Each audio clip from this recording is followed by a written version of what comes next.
우리가 흔히 효도라고 하면 뭘 떠올리시나요?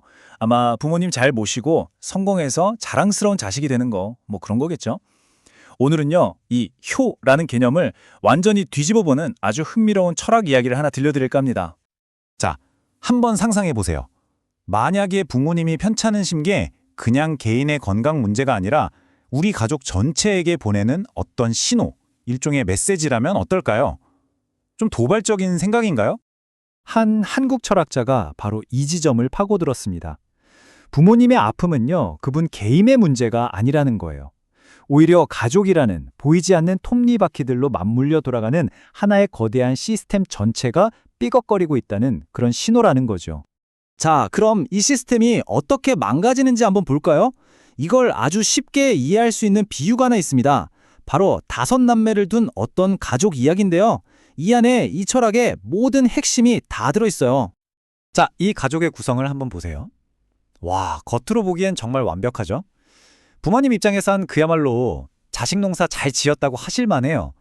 첫째는 나라의 학자가 돼서 명예를 얻고, 둘째는 사업으로 돈을 잘 벌고, 다른 자식들도 사회에서 제 몫을 하고, 그리고 막내는 곁에서 부모님을 살뜰히 챙기고요. 이보다 더 이상적인 그림이 있을까요? 그런데 말이죠. 이 완벽해 보이는 가족 시스템에 문제가 생기기 시작합니다.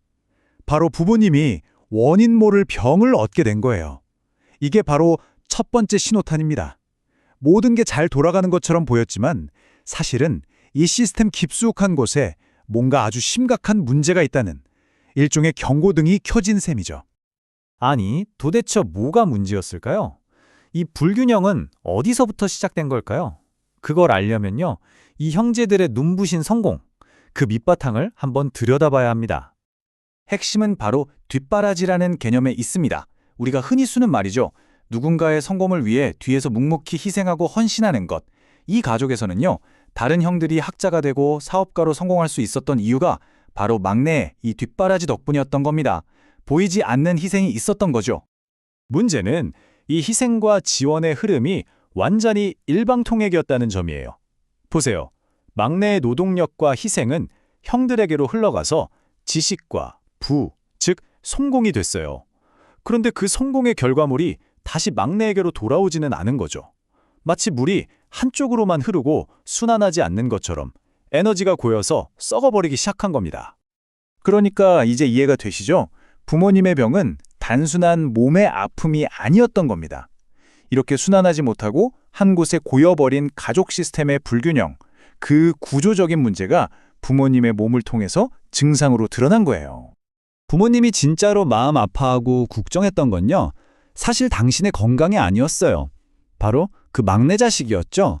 가족을 위해서 모든 걸 다 바쳤는데, 그래서 이제는 아무런 힘도 미래도 남지 않은 것처럼 보이는 그 자식의 앞날이 너무나 걱정됐던 겁니다. 딱 이 말이 생각나죠. 열 손가락 깨물어 안 아픈 손가락 없다. 부모 마음은 다 똑같잖아요. 모든 자식이 다 소중하지만 특히나 이렇게 가족을 위해 희생하고 홀로 남겨진 듯한 자식의 고통은 부모 가슴에 더 큰 대못으로 박히는 법이죠. 자, 그럼 여기서 이야기는 아주 근본적인 질문으로 넘어갑니다. 대체 우리가 이렇게 열심히 사는 이유가 뭘까요? 이 모든 노력의 최종 목표, 우리가 진짜로 원하는 행복이라는 건 과연 뭘까요? 이 철학은 즐거움, 즉 낙에 대한 우리의 통념을 완전히 뒤집어 버립니다. 우리가 보통 생각하는 즐거움은 뭐죠? 편하게 쉬고, 돈 쓰고, 재밌는 거 보는 거, 이런 수동적인 쾌락이잖아요. 그런데 진짜 깊은 의미의 낙은 그런 게 아니라는 겁니다. 오히려 의미 있는 일을 하고, 다른 사람을 돕고, 사회의 가치를 더하는 그런 능동적인 활동에서 온다는 거죠. 그래서 나오는 개념이 바로 보람 있는 일입니다.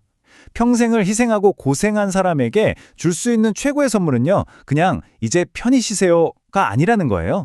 그게 아니라 이제 당신도 당신의 삶의 의미와 목적을 찾을 수 있는 보람 있는 일을 할 수 있도록 기회를 주는 것. 그게 진짜 보상이라는 거죠. 자, 그럼 이제 어떻게 해야 할까요? 이제 공은 누구에게 넘어갔을까요? 맞습니다. 바로 그 희생 덕분에 성공했던 형들에게로 책임이 돌아가는 겁니다. 멈춰버린 순환을 다시 시작해야 할 의무가 생긴 거죠. 이게 바로 이 철학이 말하는 새로운 효의 완성입니다. 보세요. 성공한 형들이 자신이 가진 지식, 돈, 힘을 써요.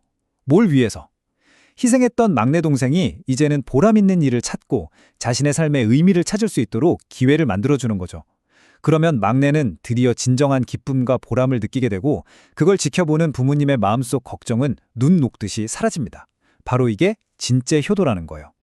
모든 자식들이 각자 자기 삶에서 보람을 찾고 의미 있는 삶을 살게 될 때 그제서야 부모님은 마음의 짐을 내려놓고 진정한 평안을 얻는다는 겁니다.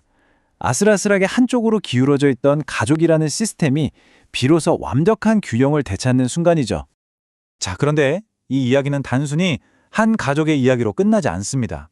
지금부터가 어쩌면 진짜 하고 싶은 이야기일지도 몰라요. 이 5남매 가족은요, 사실 우리 사회 전체를 보여주는 하나의 거대한 축소판이거든요.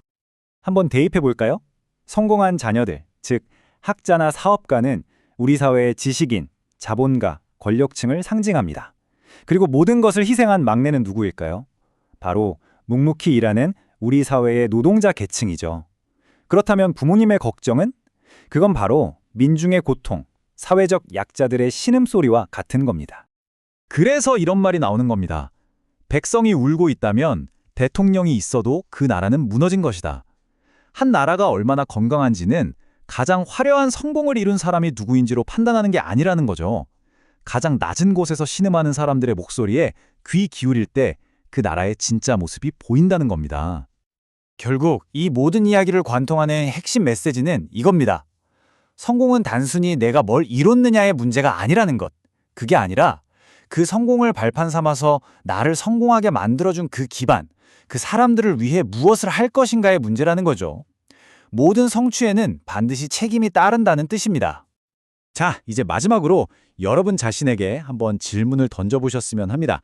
지금의 당신을 만든 보이지 않는 뒷바라지는 무엇이었나요? 또 누구였나요? 그리고 당신은 그 희생과 지원의 순환을 어떻게 완성해 나가시겠습니까?